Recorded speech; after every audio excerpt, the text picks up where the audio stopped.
Yeah. And it shows how somebody could really love somebody so much that they will sit there and care for them and be there, even through the lashing out, even through, all the things that they have to go through with somebody that they deeply love.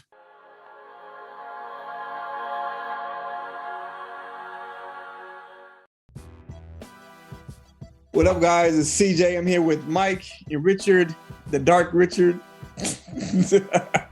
We're going to bring another episode of Superhero Sundays, man. Before we get into any of these topics, spoiler alerts. You haven't seen any of these movies or shows you want to talk about, go watch them. And then come back and join us. When you come back and join us, make sure you like and subscribe, because any and all support is greatly appreciated and helps impact the community. So with all that being said, I got my Spider-Man cup, and this time, Richard, I'll say cheers first. Cheers. Cheers. Let's go ahead and dive into some fun topics, man. Overall, though, Richard, man, what's your thoughts overall on Eternals, man? Like, you just saw it today. I did. So what's your overall thoughts on the film, though? I really liked it. I really didn't know much about Eternals except for everything we discussed leading up to it. So I didn't really have big expectations. It was I thought it was great. I love the story. The fighting scenes were amazing.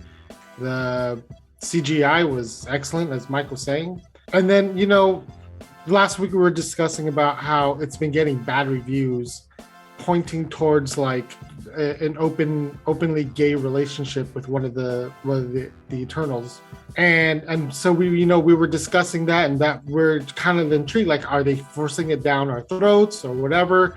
What is it? And I gotta say, like, I thought it was perfectly played. Like, I didn't think it was forced down.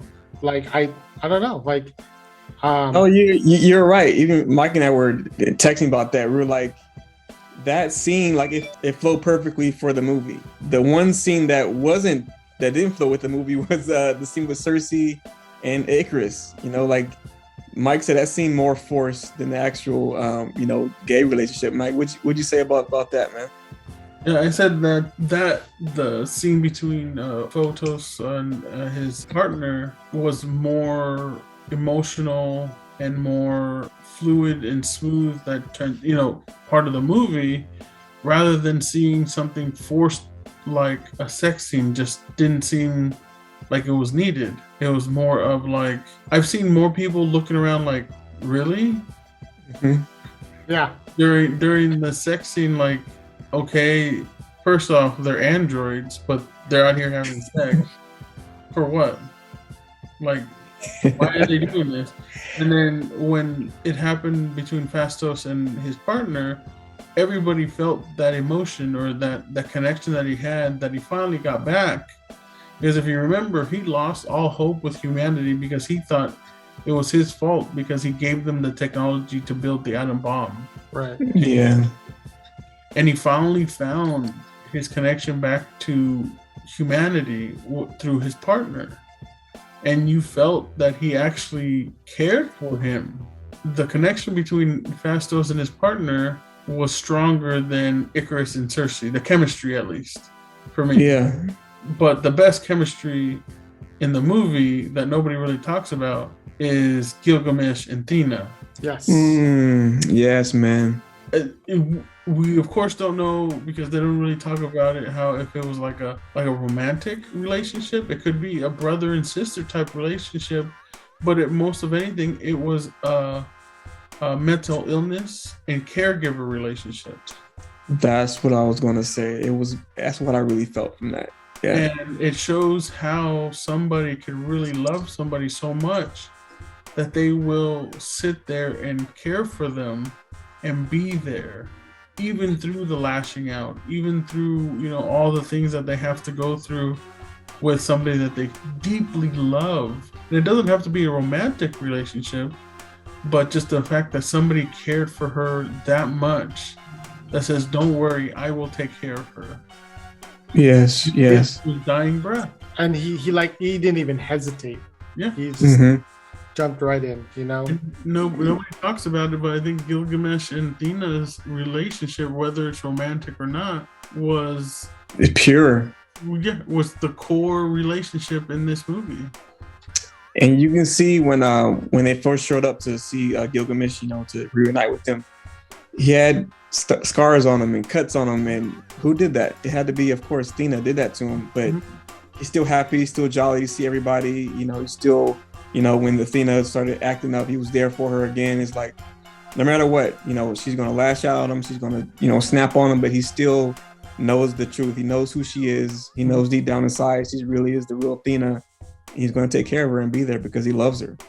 And like you said, it was a sexual relationship. I didn't really get that vibe. It was more of just pure love for someone, and you want to be there for them through all the hurt, through all the pain. You want to take care of them. Yeah. And there was a part in that scene right when Gilgamesh was dying that I couldn't help. And I'm sorry, I could not help myself, but I started thinking of a scene and I couldn't stop laughing. In the middle, oh no. When he was telling her, remember who you are, I could not stop thinking about the Lion King.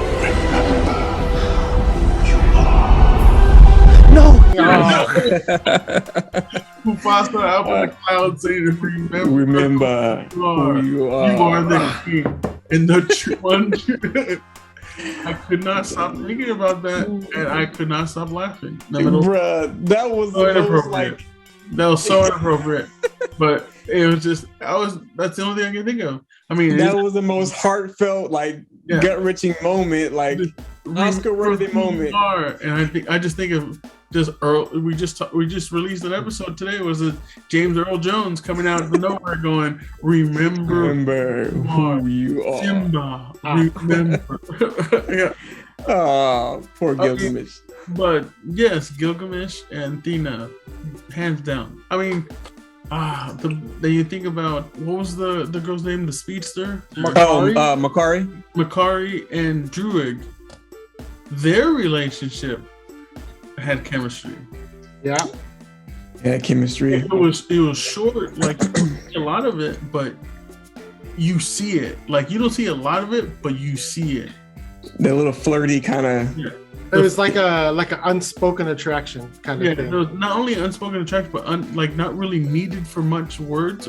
Well, she's mute. So. Yeah, but even him talking to her or anything you could just see them together, and you could tell that he has feelings for her. Mm-hmm. Again, more of a chemistry relationship than the sex scene between Cersei and Icarus.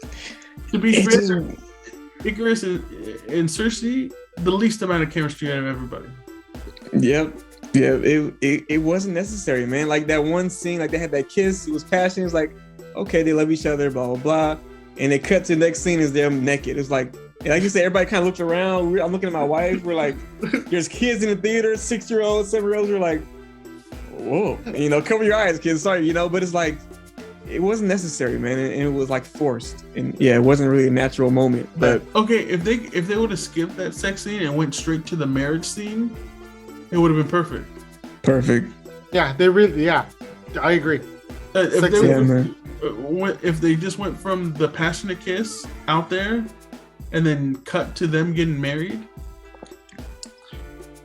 seriously, it was so unnecessary that I actually kind of forgot that it happened. it had no meaning behind it. It had no meaning, no chemistry, no nothing behind it.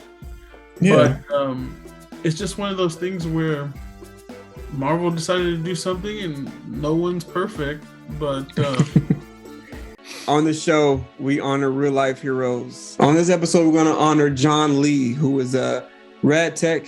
John has been a radiology tech for the past 23 years. At a young age, he was inspired to go into the medical field due to the fact that his dad died from cancer. During the height of COVID, his facility had the most COVID patients. He says, and I quote, "It was really tough. We were reusing disposable masks for weeks.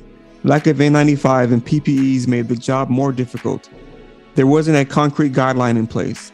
No one knew exactly what to do or what COVID was. As a radiology technician, we didn't just work in one COVID unit. We worked the entire hospital and emergency rooms. One thing John did during the pandemic was he and his daughter were able to do a fundraiser and collect donations from a friend, and were able to donate thousands of masks and personal protective equipment to healthcare providers. John is an outdoor lover. He loves hiking, biking, golf, fishing, gym, paddleboarding, anything to do with outdoors he absolutely loves. John, thank you for what you're doing, man. You're a true hero. Thank you for what you're doing for the community, for the hospital. Congratulations. Yeah, man, it's going to conclude another episode of Superhero Sundays. Tune in next week. We'll get into some more hot topics, crazy topics. Hear Mike going off with his craziness. Richard going off with his jokes. Good night, you guys. Peace out. God bless.